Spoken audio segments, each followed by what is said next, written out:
Hi అండి. అందరికీ నమస్తే. Welcome to Vandana's cooking and tips channel. నేను మీ వందన. ఈరోజు నేను మీకు అందరికీ ఇష్టమైనటువంటి ఫిష్ ఫ్రైని చూపించబోతున్నాను. ఫిష్ ఫ్రై అంటే ఎవరికి ఇష్టం ఉండదు చెప్పండి? ఈజీగా, సింపుల్గా పిల్లల నుంచి పెద్దవాళ్ళ వరకు అందరికీ నచ్చే విధంగా ఈ ఫిష్ని అయితే తయారు చేసేద్దాం.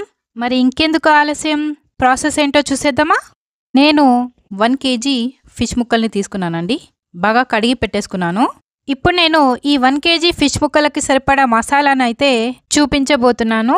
ఒక బౌల్ తీసుకొని ఈ బౌల్లో 2 స్పూన్స్ కారం, హాఫ్ స్పూన్ సాల్ట్, 1 స్పూన్ ధనియా పౌడర్, హాఫ్ స్పూన్ జీలకర్ర powder, 1 spoon fish masala, 2 spoons ginger garlic paste, ఇంకా హాఫ్ లెమన్ని రసం తీసి వేశాను. తర్వాత 1 ఎగ్ తీసుకొని అందులో ఉన్న వైట్ ఎగ్ను మాత్రమే వేశాను, ఎల్లోని వేయలేదు.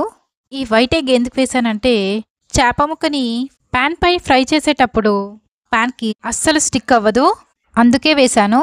ఈ మసాలాని మిక్స్ చేయడానికి కొన్ని వాటర్ యాడ్ చేశాను.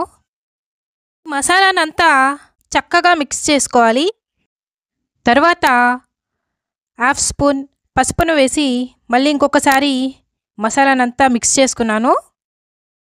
ఈ మసాలానంతా చక్కగా చేప ముక్కలకంతా పట్టించాలి. ఇలాగే అన్ని ముక్కలకి ఈ మసాలా అంతా బాగా పట్టించేశాను. ఈ ముక్కలను అన్నిటినీ కనీసం గంట అయినా అలాగే నానబెట్టేసుకోవాలి. అప్పుడే ఈ మసాలా అంతా చేప ముక్కకు బాగా పట్టుకుంటుంది. తర్వాత ఒక ప్యాన్ తీసుకొని 2 స్పూన్స్ ఆయిల్ వేసి ప్యాన్ అంతా స్ప్రెడ్ చేసుకోవాలి. ఇప్పుడు మసాలా పట్టించిన ఈ చేప ముక్కల్ని ప్యాన్ పై వేసి మీడియం ఫ్లేమ్లో ఫ్రై చేసుకోవాలి. ఈ చేప ముక్కల్ని ప్యాన్ పై వేసిన వెంటనే వెనక్కి తిప్పకూడదండి. ఒక 2-3 నిమిషాలు కింద వైపు ఫ్రై అయ్యాక అప్పుడు మళ్ళీ వెనక్కి టర్న్ చేసుకోవాలి. ఇప్పుడు 3 నిమిషాలు అయిందండి. మెల్లిగా వెనక్కి టర్న్ చేసుకుందాం. ఈ చేప ముక్కని టర్న్ చేసేటప్పుడు కొంచెం జాగ్రత్తగా టర్న్ చేసుకోండి.